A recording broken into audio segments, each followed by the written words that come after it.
Primeiramente, agradecer aí o convite da superintendência aqui da 7ª Região. Nós do SPED sempre nos honramos com esses convites. Nós já tentamos, né, pelo menos na medida do possível, dar palestra em diversos locais do Brasil. É com muita honra que eu volto aqui à minha cidade natal também, depois de tanto tempo em Brasília. Então, meu nome é José Jaime, né? Na Receita muitos me chamam de Júnior, eu até prefiro que me chamem de Júnior. Eu sou supervisor da escrituração contábil digital e da escrituração contábil fiscal, né? São dois ramos do SPED que eu vou mostrar aqui. Como a superintendente substituta falou, estou na divisão de escrituração digital desde 2010, mas na coordenação de fiscalização desde 2005. Comecei em outra divisão, na divisão do sistema que cuidava dos autos de infração, e posteriormente fui para a divisão do SPED.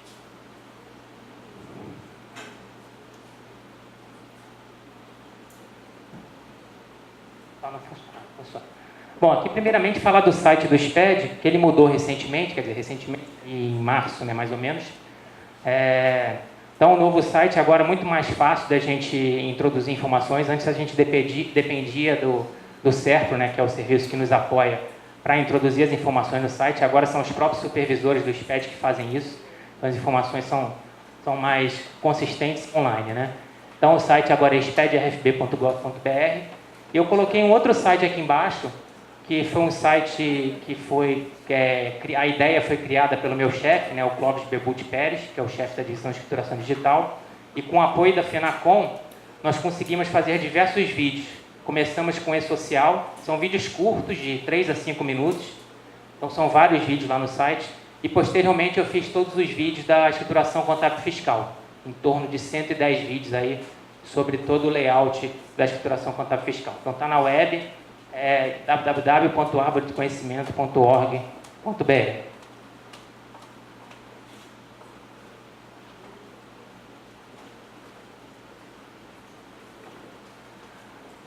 Bom, aqui é o mundo do SPED, né? A gente quer dominar o mundo, estamos chegando perto já. Hoje nós temos 5 documentos fiscais e 7 escriturações. Alguns ainda em desenvolvimento, né? Mas o primeiro SPED foi o Nota Fiscal Eletrônica, NFE, né?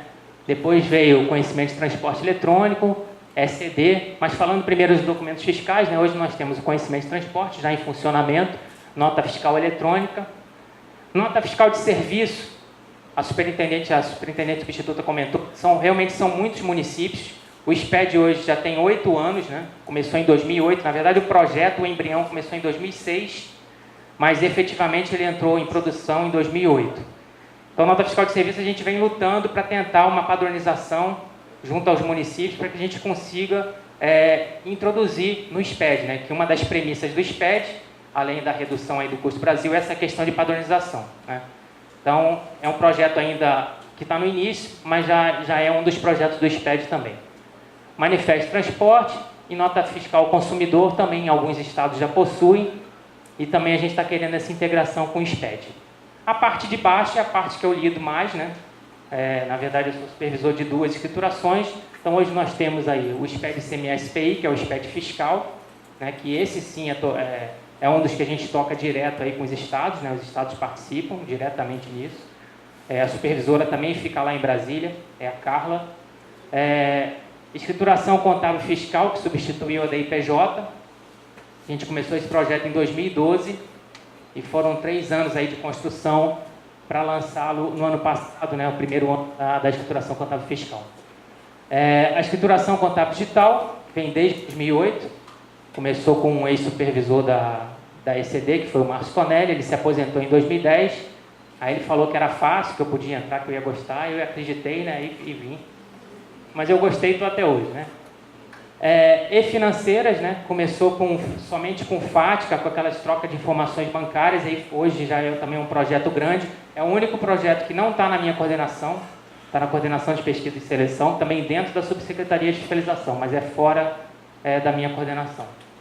SPED Contribuições, né? Que envolve aí COFINS e PIS, e agora a contribuição previdenciária sobre a Receita também. Quem toca, quem é o supervisor é o Jonathan, lá de João Pessoa. ele esteve lá no Congresso Brasileiro de Contabilidade, né? A gente fez a palestra lá também, eu, o Clóvis e o Jonathan, falar do SPED. O E-Social, que começou aí com a parte de empregador doméstico, e a ideia também é crescer, né? Vai entrar as empresas passo a passo, né? E o SPED Retenções, que também está em fase aí de desenvolvimento e homologação, vai pegar a parte de retenção de imposto de rendas, CSLL, PIS, COFINS, ligado diretamente aí ao E-Social. Então esse aí hoje é o mundo do SPED. O que está fora do SPED? Né? As empresas do Simples, que possuem a declaração própria, e as pessoas físicas. Né? O resto, direto ou indiretamente, já estão todas as empresas dentro do SPED entregam pelo menos algum ramo. Né? Um outro ponto importante é que o SPED ele foi uma mudança de paradigma dentro da Receita. Né? Ele começou lá em 2008 com a participação efetiva do mercado. Né? Hoje nós fazemos aí reuniões trimestrais ou bimestrais sobre os diversos ramos do CFC Brasília, com a presença das empresas piloto, das associações, a FENACOM, a BRATA, CRCs, né, de todos os estados aí, o CFC. Essa construção coletiva também ajudou muito o SPED a crescer ao longo desse tempo. Então, para você ter uma ideia, na semana passada eu estive apresentando lá no CFC para as empresas piloto as mudanças da ICF, da ICD para 2017, e as empresas opinam, né, questionam. A gente até criou um bloco lá, que elas, não, isso aqui devia estar na ICD e não na ICF, então a gente analisa, ouve, e eles ajudam a homologar também. Né? Todas as empresas piloto mandam representantes por ocasião da homologação, que é sempre em Belo Horizonte, no CABH. Então, essa construção coletiva, de fato, ajudou muito esse crescimento do SPED ao longo desses anos.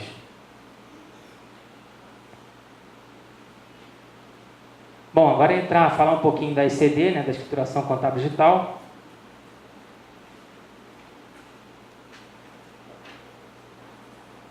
A ICD ela veio para substituir o livro em papel. Né?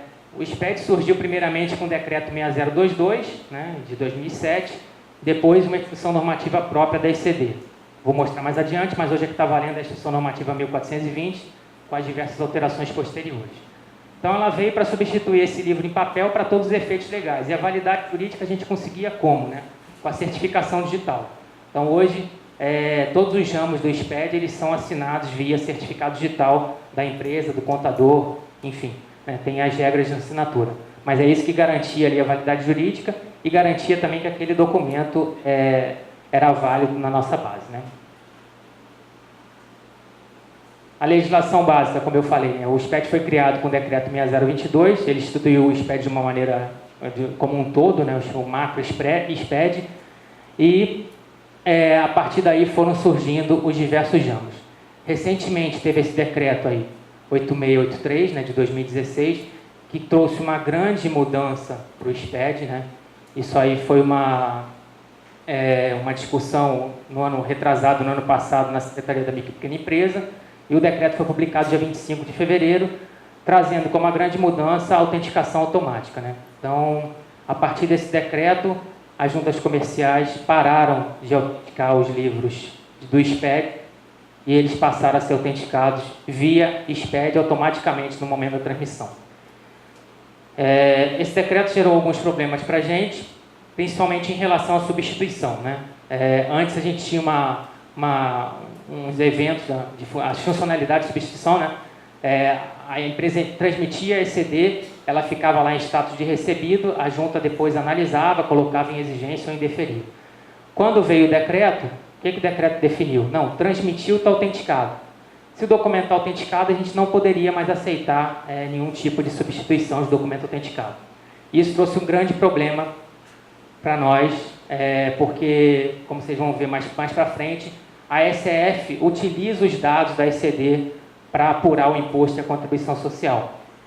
E no momento que a gente fala que a empresa não pode mais substituir, a gente criou um problema, porque sempre ocorre algum problema e a empresa precisa mexer no arquivo. Então a gente passou esse período aí de fevereiro até setembro, remetindo ainda a substituição, ainda que o decreto previsse essa autenticação automática e sempre considerando a última transmitida como autenticada. E agora, mais recentemente, a gente publicou uma instrução normativa para regulamentar essa questão aí de substituição. Então, a grande mudança, voltando, né, desse decreto foi essa, né? A autenticação agora está automática só para as empresas com registro na junta comercial. As empresas de registro de cartório não são do decreto, não fazem parte desse decreto.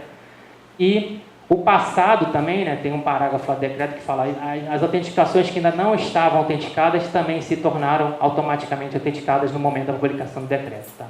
Então, essa é a grande mudança aí do decreto que ocorreu em fevereiro. Em relação à legislação interna da Receita Federal, né, o que vale hoje para a ECD é a Instrução Normativa 1420 de 2013.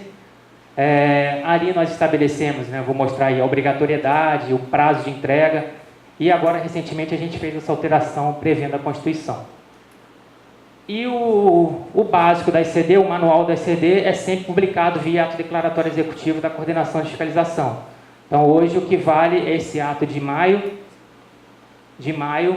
que traz ali os 4 layouts, né, da ECD, também vou explicar um pouco mais à frente. O layout desde lá de 2008 até agora, tá? Então, sempre que sair um manual, ele vai ser publicado via ato declaratório executivo. O próximo, provavelmente, estará saindo aí final de outubro ou início de novembro. Eu estou acabando agora a revisão do manual da ECF, para depois fazer a revisão do manual da ECD com as alterações e publicar no site, já valendo para a entrega do ano que vem. Tá? Isso tudo aí está no site, tá? Então, tanto o manual, tem versão em PDF, versão em Word, quanto a legislação, está tudo lá detalhada no site do SPED. Falar um pouco da mudança, né, recente, que é a funcionalidade de substituição. Então, recentemente a gente publicou aí a Instrução Normativa 1660, após muita discussão interna e também com a participação das empresas, inclusive a gente já viu que serão necessárias novas mudanças, mas o que está valendo hoje, né, é que a autenticação, na verdade isso aí a gente copiou de uma instrução antiga, uma instrução normativa do DREI, né, que previa o cancelamento da autenticação. Que até 2012 não havia essa hipótese de cancelar a autenticação via SPED. E aí, diante das reclamações das empresas, da solicitação do mercado, o DREI, que era o que cuidava na época, na Instrução Normativa 11 de 2013, criou essa metodologia de cancelamento da autenticação. Basicamente, a gente pegou o texto lá, deu uma adaptação, mas a gente seguiu as mesmas regras, né? Então, se a autenticação, se a escrituração realmente tiver algum erro de fato que a torne imprestável, a gente vai permitir esse cancelamento. De que forma, né? Para cancelar, tá no outro slide, né? Para cancelar vai precisar de laudo de contadores, né? A gente está prevendo aí um laudo com assinatura de 2 contadores. Essa já é uma das reivindicações das empresas para alterar para um contador só. Muitas empresas não possuem mais de um contador, são empresas pequenas. A gente já viu o problema e provavelmente vai ser alterado, tá? Mas seguiu as regras lá que era do DREI, né? Então, tendo esse laudo entregue via sistema, nada mais em papel. Até então, né, as empresas entregavam na junta comercial, a junta comercial analisava, entregava para o DREI, e o DREI entregava para a Receita só para a gente fazer a desautenticação. Agora vai ser tudo via sistema.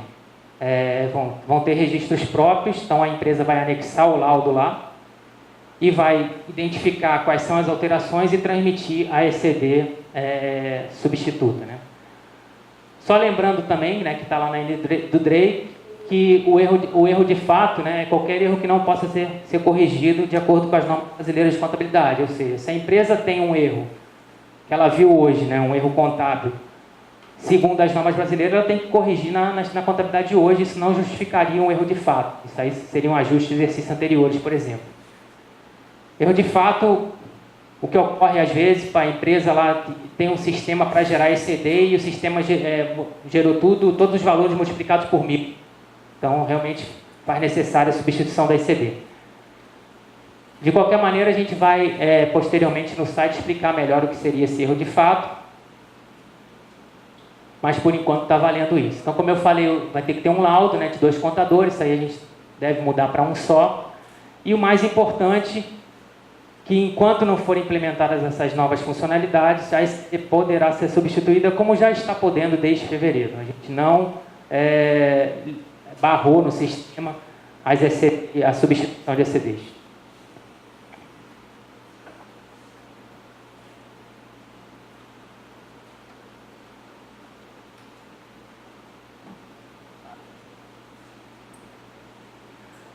Bom, obrigatoriedade, né?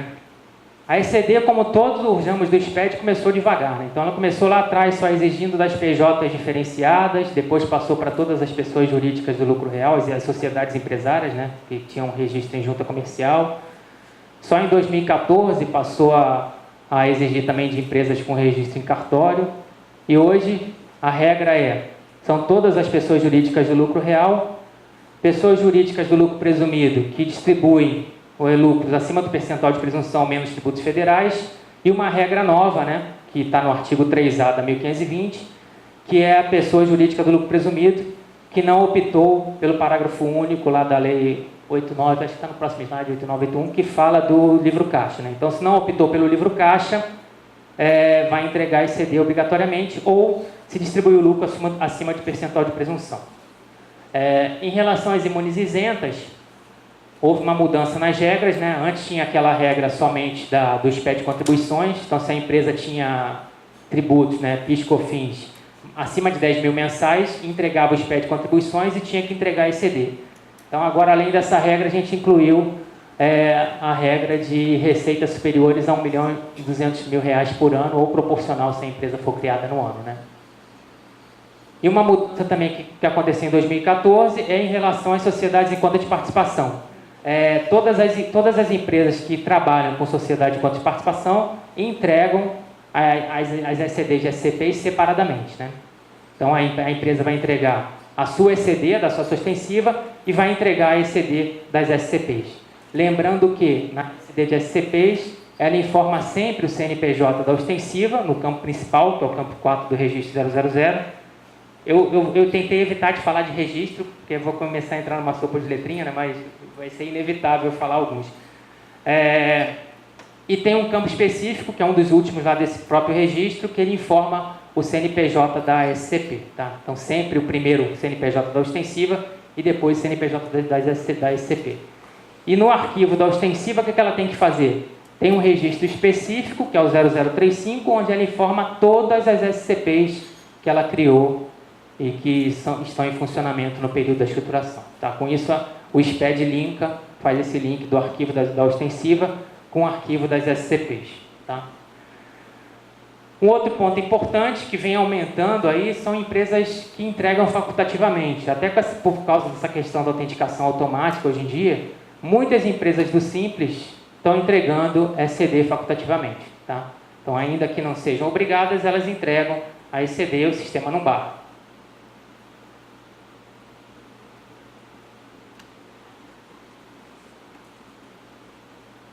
Prazo.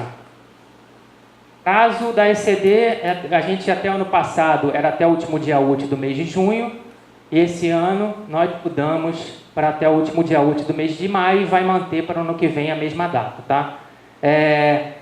Essa mudança ocorreu até por solicitação também das empresas, né? Porque a ECD, a ECF, a Escrituração Contábil Fiscal, ela depende dos dados da ECD.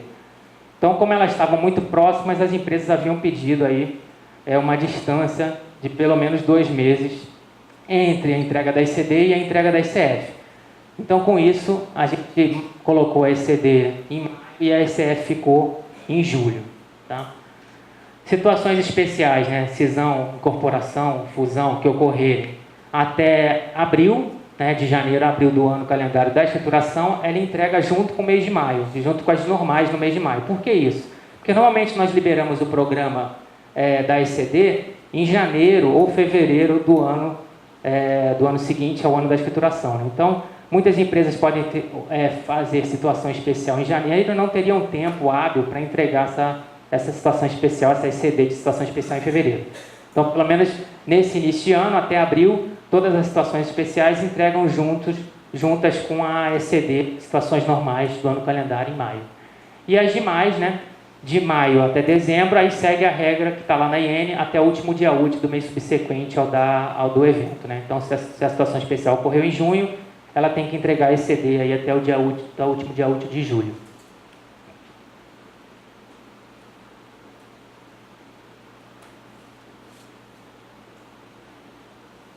Layout. Às vezes há necessidade de mudar o layout porque a gente muda parâmetro, a gente cria registro novo, a gente cria campo novo. Então, por isso que há essa variedade de layouts aí na ECD, né? A gente começou com o layout 1, que valeu até 2013, e assim foi, né? Layout 2, 3, 4 e o próximo será o 5. Tem uma questão aqui que está citada no slide, que é essa convivência de layouts, né? Por que acontece? Por exemplo, agora a gente está no layout 4. Muitas empresas transmitem ECDs mensais, né? Porque a ECD ela pode ser transmitida ou o arquivo inteiro anual, ou trimestral ou semestral, ou seja, o tamanho mínimo dela é mensal. Então, em empresas grandes, cujo arquivo do ano inteiro superaria 1 GB, ela tem que quebrar essa ECD em arquivos mensais, porque o arquivo mensal não tem, pode ser qualquer tamanho, não tem limitação. Então, para as empresas que transmitem arquivos mensais, caso ela já esteja transmitindo, ela vai estar usando o layout 4 já para 2016. E quando o programa for publicado, ano que vem, em janeiro, a gente vai passar a ser o layout 5. Então, todo ano haverá uma convivência de layouts, né? As que entregaram antes do programa ser publicado no layout anterior e as que vão entregar depois do layout ser publicado no layout novo. Então, sempre haverá essa convivência. Então, ano que vem será o layout 5, com algumas mudanças que eu vou mostrar mais adiante, tá? É o que está valendo, mas esse ano ainda vale o layout 4. E o programa, também é importante falar, o programa que está no site, ele vale para qualquer ano, né? Essa dúvida chega muito recorrente para a gente. Ah, não, eu quero transmitir, fazer uma substituição de uma ECD de 2011, eu preciso do programa de 2011. Não. O programa que está lá, que hoje é a versão 3.3.8, ele vale para qualquer ano, né? Tem que usar o programa que está no site para transmitir as ECDs, ainda que de 2011.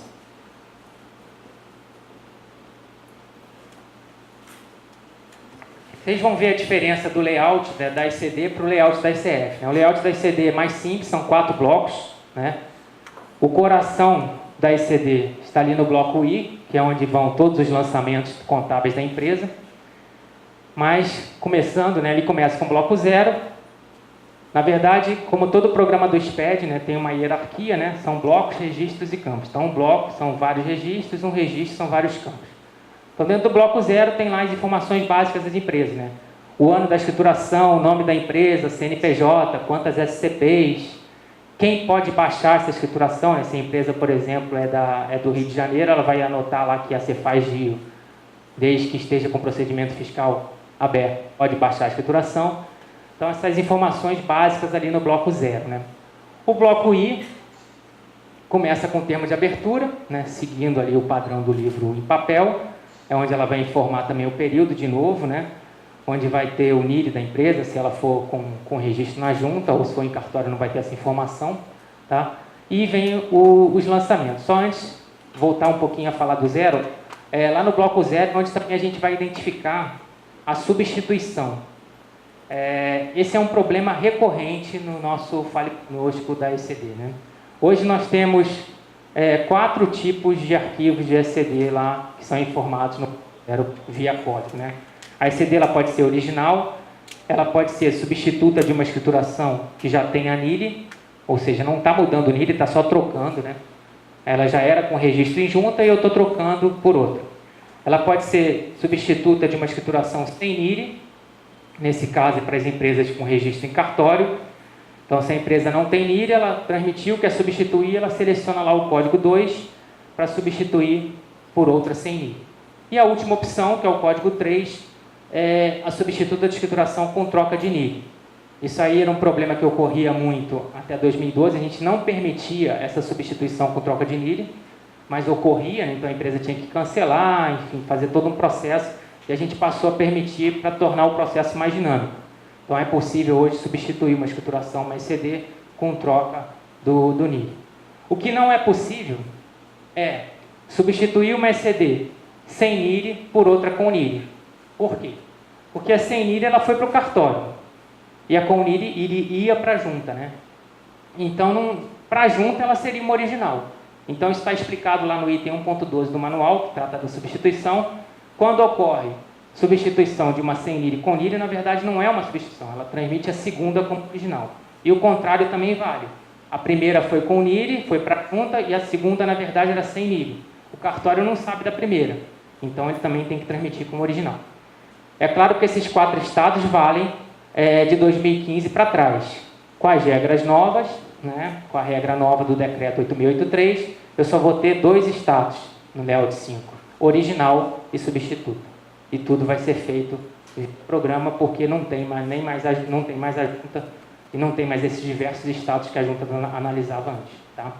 O cartório não muda nada, só que a empresa continua transmitindo. Transmite original sem NIRI, se for substituir, bota substituta, não precisa mais detalhar se é com troca, sem troca, enfim. Então essa é uma informação nova do bloco 0. Voltando ao bloco I, né? Então nós começamos lá com o termo de abertura e tem os registros ali de lançamentos, né? Que é o I200 e o I250. O I200 ele traz o totalizador das partidas, né? Então se eu tenho um lançamento lá, caixa, despesa caixa 1.000, então lá no I200 eu vou identificar o totalizador e no filho dele, que é o I250, eu vou identificar as contrapartidas, né? Identificar a conta caixa e a conta despesas e com valor específico para o sistema poder depois bater esses saldos. Tá? É no I também que eu informo o plano de contas. Então a empresa vai informar todo o plano de contas dela no I050. Tá? Caso a empresa já queira fazer o mapeamento para o plano referencial, ela vai fazer essa informação aqui no I051. O mapeamento na ECD ele é facultativo, né? E na ICF não. Então isso também gera aí muitos problemas na ICF. As empresas já pediram, não, por que não bota na ICD facultativo? A ICD ele é um SPED contábil, né? A receita, na verdade, a receita é o repositório nacional desses dados, né? A contabilidade não é da receita, então a gente está ali, a gente participa do projeto, então a gente não pode exigir na ICD que a empresa faça esse mapeamento para o nosso plano referencial. A gente deixa lá com uma funcionalidade, se a empresa quiser fazer, na hora que ela for recuperar os dados na ICF, já vai vir tudo, mas não é obrigatório na ICD. Isso aí só é obrigatório na estruturação contábil fiscal. Tá? Os demais registros no bloco I são utilizados. Hoje nós temos 5 livros na ICD, né? O livro G, que é o Diário Geral, o livro R, que é o Diário com Estruturação Resumida, que aí usa auxiliares, né? O livro A ou o livro Z, e tem o livro B, que é das financeiras. Então há registros específicos de livros auxiliares e há registros específicos também no I para o livro Z. Né? O livro Z é um livro que não tem uma padronização, diferentemente dos outros. A empresa pode definir qual é o padrão nesses registros específicos do bloco I e transmitir esse livro Z. Um caso recente do livro Z é o Razão Auxiliar das Subcontas, né? Que foi criado pela Instituição Normativa 1515, pela Coordenação Geral de Tributação, e as empresas tinham que informar, caso elas utilizassem subcontas consolidando vários ativos, por exemplo, se ela fez um ajuste a valor presente de vários veículos e concentra isso tudo numa única subconta, ela teria que abrir veículo a veículo, o ajuste a valor presente de veículo a veículo, dentro do Razão Auxiliar das Subcontas. Então esse é um exemplo de livro Z, que a gente padronizou, a Receita padronizou, também está lá no manual, só que a gente não exige a transmissão, né? Também, depois de muita discussão com o mercado e pedido das empresas, nós decidimos que a gente não ia recepcionar esse livro Razão Auxiliar das Subcontas. Então, Razão Auxiliar das Subcontas hoje, a empresa tem que fazer e guardar para uma posterior auditoria. Tá? O modelo consta lá no manual. Mas, basicamente, né, o coração do I aí são os lançamentos contábeis dos dois, eu falei, I200 e 250, e mais o plano de contas de 050. O bloco J é o bloco das demonstrações.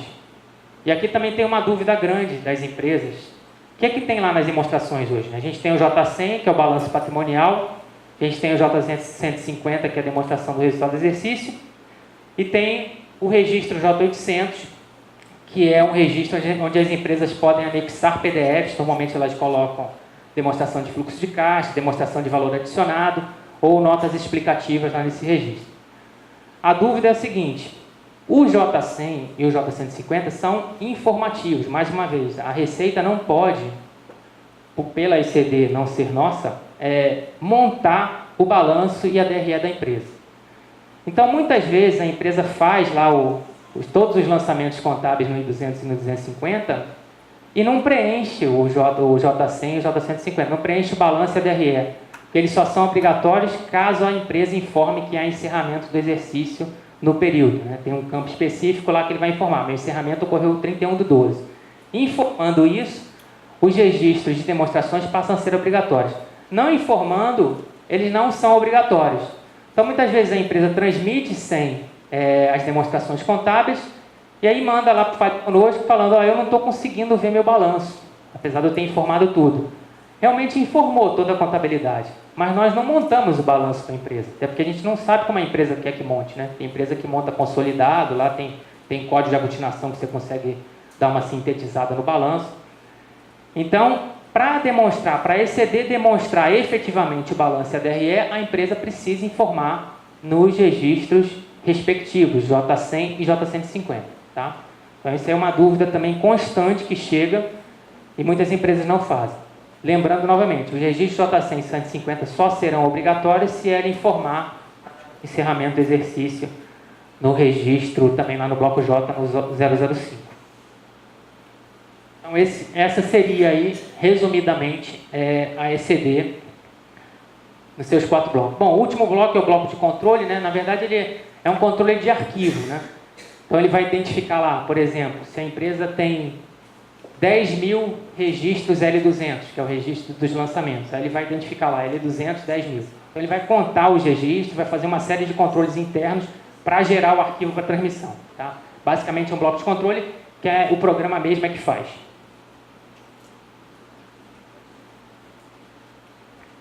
Novidades da ECD para o próximo ano. O primeiro eu já falei, né? Que é a mudança aí dos tipos de substituição, né? Que vai passar a ser serão somente 2, né? Original e substituta, no registro 000, campo 14. Outra mudança, antes no J800, que é aquele registro que a empresa coloca arquivos do tipo RTF para transmitir junto com a ECD, a gente não tinha identificação de que tipo de demonstração ou nota explicativa poderia ir lá. Né? Então, a gente criou um campo que ele vai identificar se é uma demonstração de fluxo de caixa, se é uma demonstração do valor adicionado, se é uma nota explicativa. Então, é um código, ele identifica e anexa essa demonstração no J800. Né? Eu botei ali J801, né? Mas, na verdade, vai ficar tudo no J800 mesmo. Outra mudança diz respeito ao decreto 8683. O que acontece hoje? A empresa transmitiu, ela vai transmitir uma escrituração do tipo R, que é um diário com escrituração resumida, com auxiliares. Se essa empresa quiser transmitir uma escrituração do tipo G, trocar, né, o R por G, que é o diário geral sem auxiliar, hoje ela não consegue. Porque na hora que ela tenta fazer essa substituição, o programa vai reclamar e dizer, você não pode trocar o G por R porque você tem 2 auxiliares na base. Né? Então, a gente teve que criar essa funcionalidade, devido ao decreto também, né? Porque antes era, o que eu fazia? Né? A gente pedia para a junta ia lá indeferir os 2 auxiliares e aí ele conseguia trocar o R por G. Como a junta não está mais acessando o sistema, a gente teve que criar uma funcionalidade que é substituir grupo de escriturações. Então, se ele quer substituir o R, mas todos os livros auxiliares dele por um G, ele tem que ir lá, vai selecionar que é substituto e na hora da transmissão vai aparecer uma tela onde ele vai identificar todos os livros que ele vai substituir, o R e mais todos os auxiliares. E aí com isso ele vai conseguir substituir um grupo por um único diário geral. Tá? Eu espero que essa funcionalidade já esteja implementada até o final de outubro, a gente está trabalhando aí no final de outubro e início de novembro, para que as empresas já possam utilizar. Tá? O RAIS, eu já falei, é a razão auxiliar das subcontas, também muita pergunta se ele vai ter que ser transmitido. Não, continua fazendo no formato previsto no manual e guarda na própria empresa. Não precisa transmitir via SPED. Assinatura. Como a ECD agora, com essa regra do decreto, né, ela é autenticada automaticamente no momento da transmissão, para a gente também confirmar quem está assinando.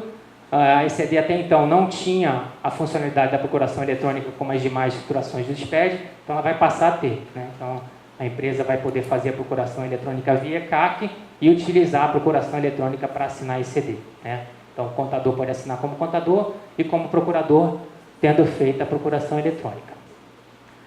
E por último, a última mudança é a transmissão em lote, que ela já existe em alguns módulos do SPED, já existe na ICF. Às vezes a empresa de contabilidade trabalha com 100, 200 empresas, né? Então tem que ficar lá clicando uma a uma, né? Transmite a primeira, transmite a segunda. A ideia aqui é que ela abre uma tela para ela, ela seleciona lá as 100 que ela quer transmitir, clica só uma vez e o sistema vai transmitindo as 100 até acabar. Tá? Isso já existe hoje na ICF e a gente está trazendo também para a escrituração contábil digital. Então, essas são as novidades da ICD. Agora falar um pouco da ICF.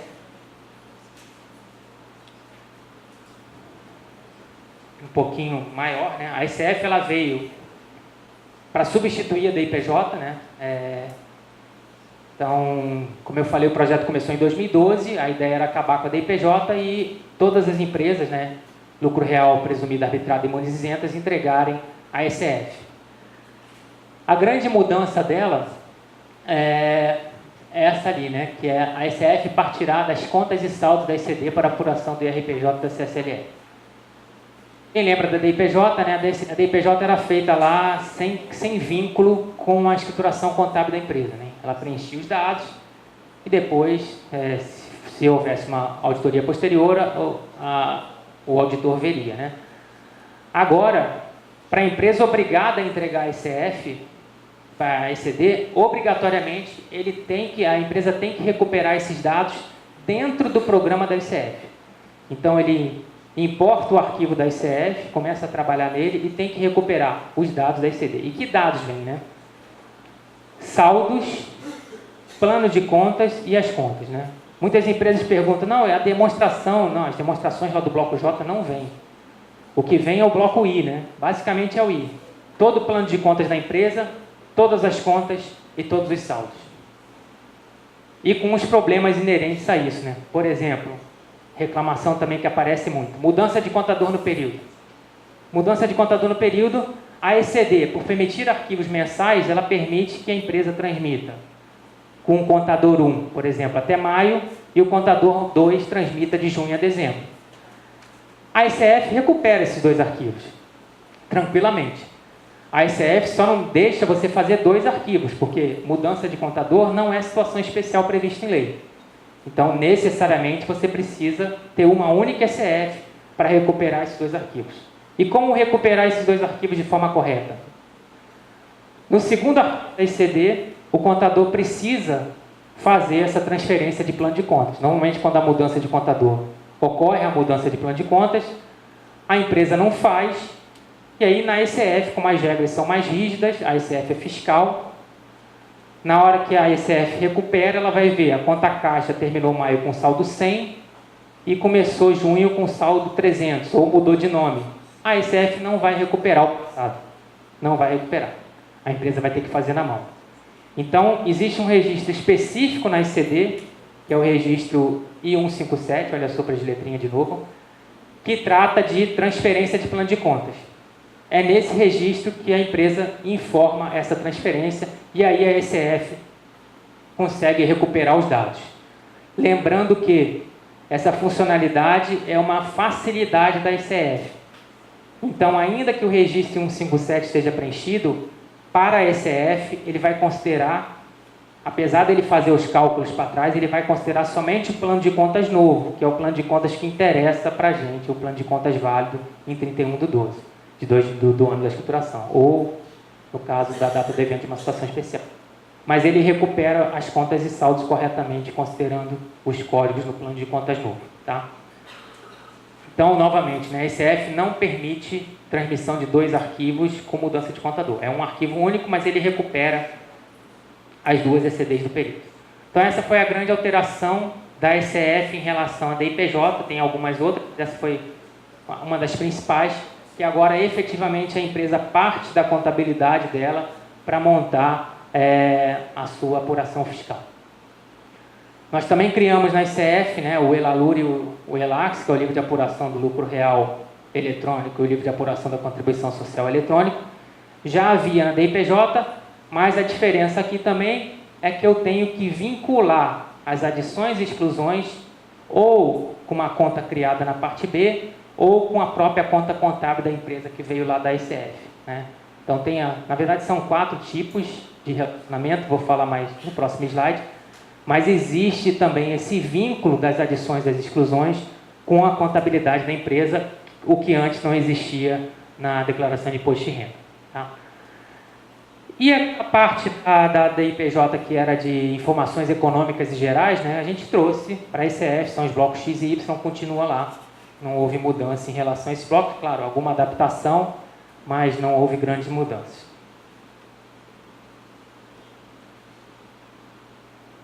Aqui eu destaquei, né, as principais funcionalidades aí da ICF, né, que também não existiam na DIPJ. Primeira e de grande importância, que é o controle de saldos da parte B. A partir do momento que a empresa cria uma conta na parte B e começa a utilizar essa conta em adição e exclusão, esse controle passa de um ano para o outro, né? A gente não perde mais esse controle. É claro que a empresa pode retificar a ICF e a gente também criou um registro, que é o M410, onde ela pode fazer lançamentos de conta de B para B sem reflexo na A. Mas os saldos serão sempre controlados. Inclusive, esse ano, né, quando a empresa entregou a ICF de 2015, ela teve que recuperar os saldos da ICF de 2014. Então, além da recuperação da ECD, a gente também recupera saldos da ICF de 2014 para controlar esses saldos, principalmente aí da parte B, né? Recuperação de saldos das contas contábeis, eu já falei, né, o que vem da ECD. Vinculação, que é a questão do mapeamento. Hoje nós temos 9 planos referenciais na ICF, o PJ em geral, as financeiras, que a gente faz com a ajuda aí do Banco do Brasil, que é a empresa piloto, seguradoras e mais presumido, né, que basicamente segue o plano de contas da PJ em geral, e mais 5 de imunizentas em geral, e sendo o último de partidos políticos que foi criado pelo TSE. Tá? Então, esses são 9 planos, e aqui o referenciamento é obrigatório, né? Então, a empresa ela recupera o plano dela da ECD, mas mapeia, faz o relacionamento para os nossos planos de contas de acordo com a característica da empresa. Tá? E esse indicador de relacionamento da parte A, hoje são 4, né? Então, na hora que eu vou lá no registro e identifico o livro de apuração do lucro real, M300, ou o livro de apuração da ação social, que é o M350, se eu fizer um lançamento de adição, por exemplo, eu tenho 4 tipos de relacionamento. Eu posso relacionar esse lançamento com uma conta contábil, e nesse caso, eu posso usar até todo o saldo dessa conta contábil. Então, se eu tenho uma conta contábil, uma despesa de provisão que não é dedutível na época, eu vou fazer uma adição e pegar todo esse saldo e relacionar, e vai ficar registrada aquela conta contábil a essa adição. Eu posso relacionar esse saldo a uma conta da parte B. Então, se eu tenho uma compensação, um prejuízo acumulado lá e vou fazer uma compensação, eu vou selecionar o código do relacionamento com parte B e vou pegar parte desse saldo e relacionar.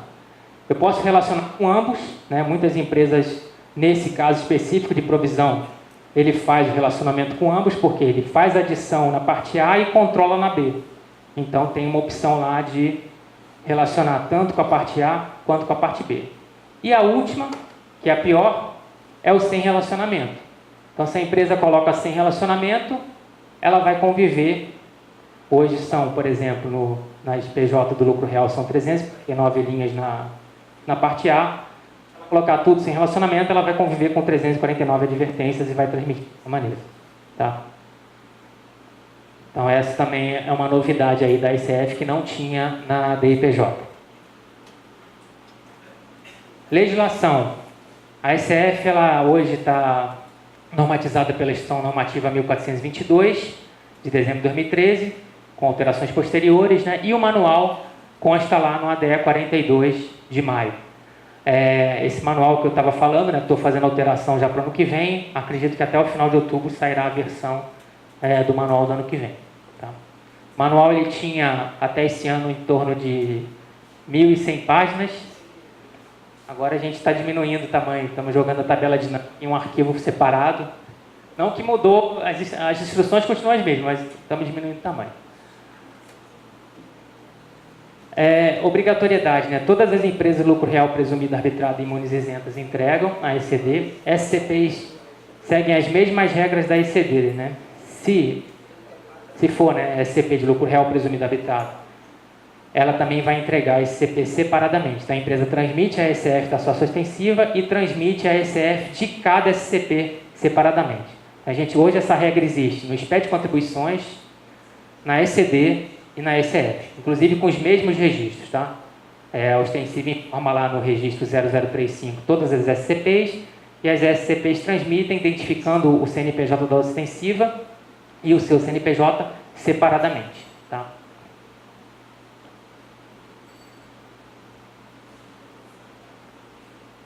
A obrigatoriedade de recuperação da ECD, né? Todas as lucro real são obrigadas a entregar ECD, consequentemente, empresa do lucro real não consegue transmitir ECF sem recuperar ECD. E tem que ser feito dentro do programa. Muitas empresas elas fazem o arquivo fora, né, nos seus respectivos programas, no RP da vida, mas a recuperação dos dados da ECD tem que ser feita dentro do programa da ECF. Se não for feito, ele não reconhece na hora da transmissão. E um outro ponto, a ECD tem que estar na base do SPED. Não adianta você recuperar uma ECD que só você trabalhou e guardou lá para você, né? Tem que estar na base do SPED, porque na hora da transmissão o programa vai verificar se o hash code, se o código que identifica a ECD, aquele código de hexadecimal de 40 dígitos, 40 caracteres, está na base. Para as demais, lucro presumido e imunizenta só serão obrigadas a recuperar a ECD caso estejam obrigadas a entregar a ECD de acordo com as regras da Instituição Normativa 1420.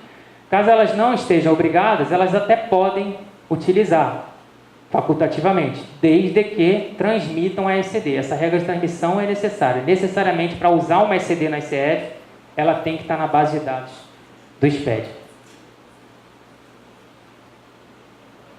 Regra geral, para deixar aquela diferença de 2 meses, né? Então, a ECD até maio, a ECF até julho.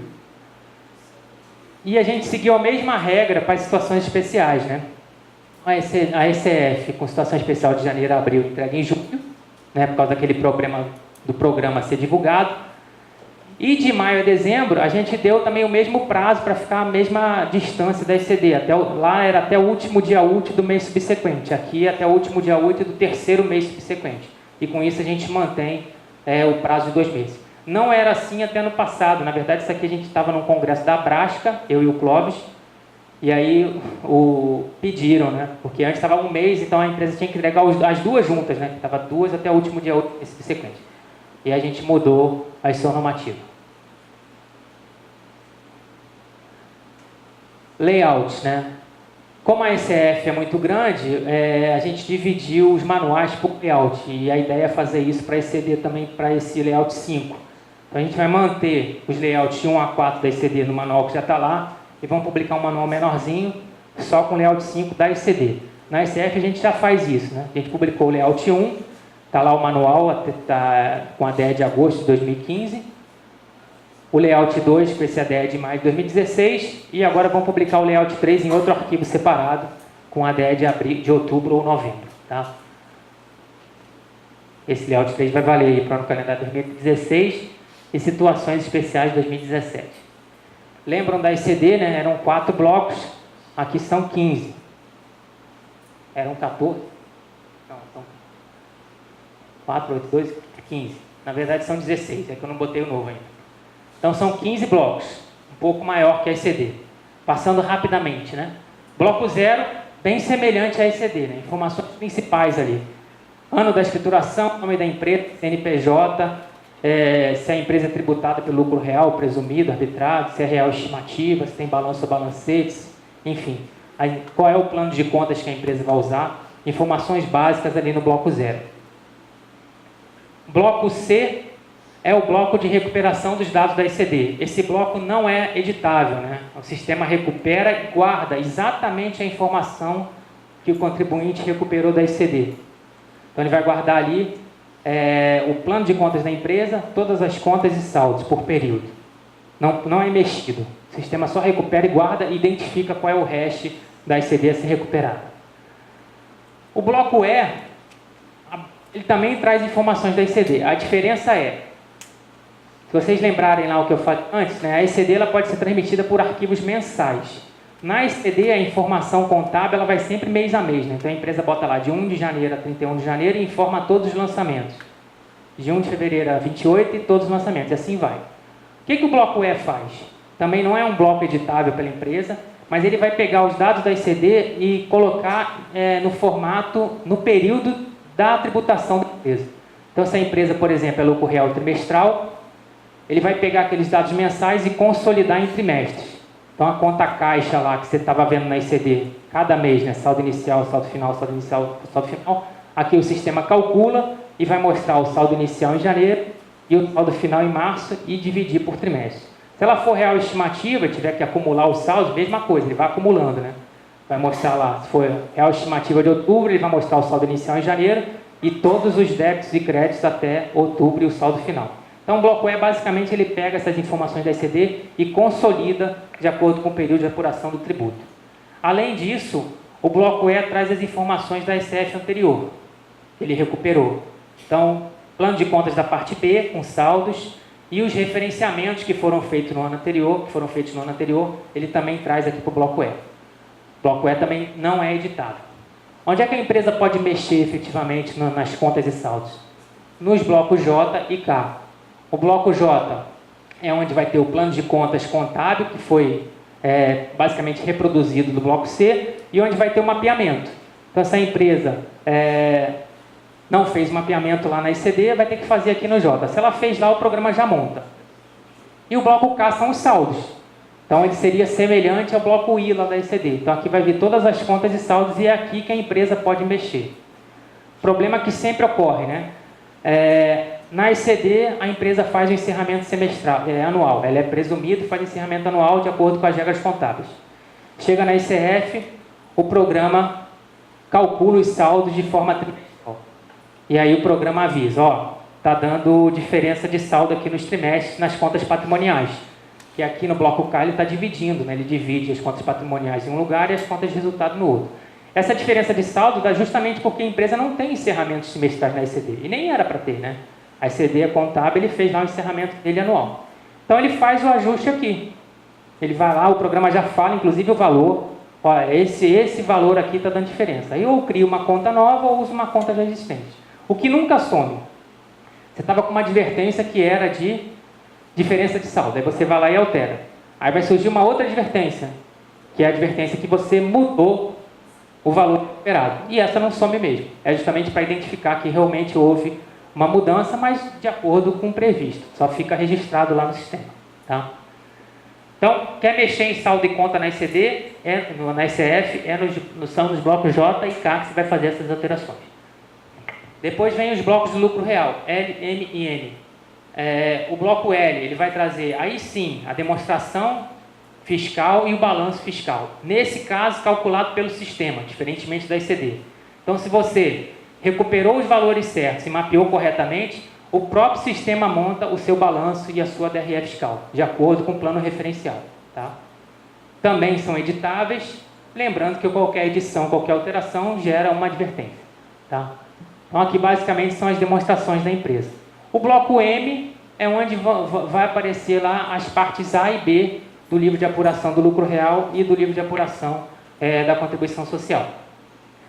Criação de contas da parte B, controle de saldo da parte B, vai estar tudo no bloco M. E as partes A, né, do Elalur e do Elax. Partindo do M, eu já tenho tanto a base de cálculo do imposto quanto a base de cálculo da contribuição. E aí vem o N, que basicamente é uma cópia da DIPJ no que se refere ao cálculo efetivo do imposto e da CSLL. Então, o bloco N tem lá, quem usa lucro da exploração vai aparecer. A estimativa tem um registro próprio. Então, isso aí está tudo no N e você já sai do bloco N com o valor tanto do imposto quanto da CSLL calculados. Tá? Os próximos são das outras formas de tributação. Né? Bloco P é o bloco do lucro presumido. Caso o lucro presumido tenha contabilidade, tenha recuperado a ECD, o sistema também vai montar diretamente para ele o balanço e a DRE do lucro presumido nos registros P100 e P150, respectivamente. Tá? Bloco Q é um bloco que surgiu, é novo, né? Surgiu esse ano de forma facultativa, e ele vem ligado com aquela questão da ECD. Se a empresa optou lá na ECD por livro caixa, né? de acordo com a lei, ela não entrega ICD, mas ela tem que entregar o livro caixa aqui na ICF. Então, o bloco Q é o bloco do livro caixa. Diferença desse bloco para os demais é que ele só pode ser importado. Tem um modelo lá de colunas, como deve ser feito, então a empresa não consegue transmitir o bloco Q de dentro do programa da ICF, tá? Ele tem que pode ser importado sozinho, o programa aceita, ou com os demais blocos, mas ele tem que ser necessariamente importado. Bloco T é o bloco do lucro arbitrado. Essa aí é cópia exata de como é da IPJ. Bloco U das imunes isentas. Aqui também tem as demonstrações, né? Então, caso as imunes isentas também sejam recuperadas, obrigadas a recuperar ICD, o sistema monta, né? Os blocos X e Y são aqueles blocos gerais de informações econômicas, né? O X de informações econômicas e o Y de informações gerais. A mudança em relação à DIPJ aqui diz respeito à parte de coligadas e controladas, que a gente criou registros específicos para seguir a IN 1520. Então, do X350 a X356 são registros diferentes que não existiam na ICF, não existiam na DIPJ. Mas os demais, basicamente, a mesma coisa. E o bloco Y, também as informações gerais que já eram prestadas na DIPJ, com a mudança do bloco do registro Y665, que é um registro que acaba esse ano, né? Que era o registro que tinha que identificar lá a diferença entre os saldos contábeis e fiscais com o término do regime tributário de transição, né? O regime tributário de transição ocorreu aí até 2014 ou 2015, para quem não seguiu, não optou em 2014. Então, para identificar essa diferença, que era controlado no antigo FCONT, né, que também era um ramo do SPED, a gente criou um registro específico aqui, o Y665, e ele passou a ser, e essas diferenças passaram a ser controladas aqui. Esse registro acabou esse ano, né, foi o último ano que vem não aparecerá mais. E o bloco 9 é o bloco de controle exatamente igual a ECD. Novidades da ICF de 2017. A primeira é um pedido já recorrente também das empresas, do mercado, e isso existia na DIPJ e a gente demorou a implementar na ICF, que é a possibilidade de edição dos registros 000, 10 e 0020, né, que é a parte das informações gerais da empresa e forma de tributação.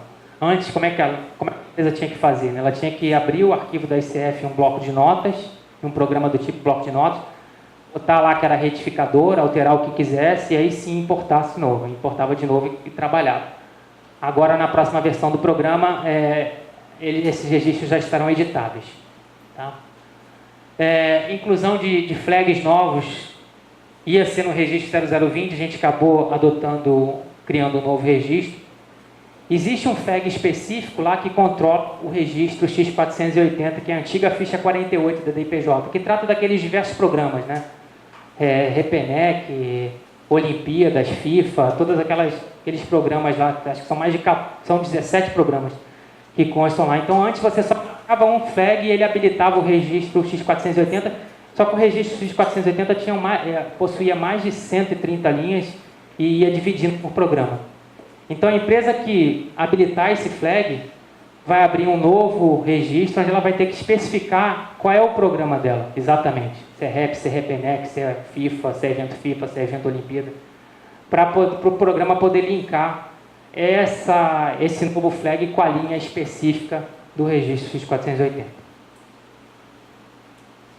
Inclusão de totalizadores nos blocos X e Y também foi um pedido das empresas, né? Muitos blocos, eu tenho um bloco lá do X, por exemplo, que é a antiga ficha 34 da DIPJ, que trata de total de exportações. Então não havia um totalizador no programa. Então agora, nessa nova versão, já vem com totalizadores. E um novo bloco, que será o bloco W, que é o Country by Country Report. Ele é um acordo multilateral, né, do governo do Brasil, e esse relatório país a país ele vai ser compartilhado, né? Então, se as empresas, quem vai ter que informar, né?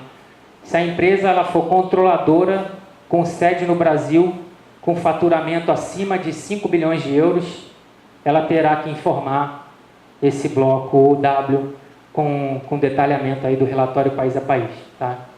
Como eu falei, esse é um acordo multilateral, todos os países vão ter que informar, desde que a controladora esteja no respectivo país. O Brasil também pode exigir de uma empresa cuja controladora não está no país, caso a controladora não entregue no país de referência. Então, esse bloco aí serão 3 registros, vai vir no manual novo, mas é um nicho específico de empresa, né, de empresas com essas características aí.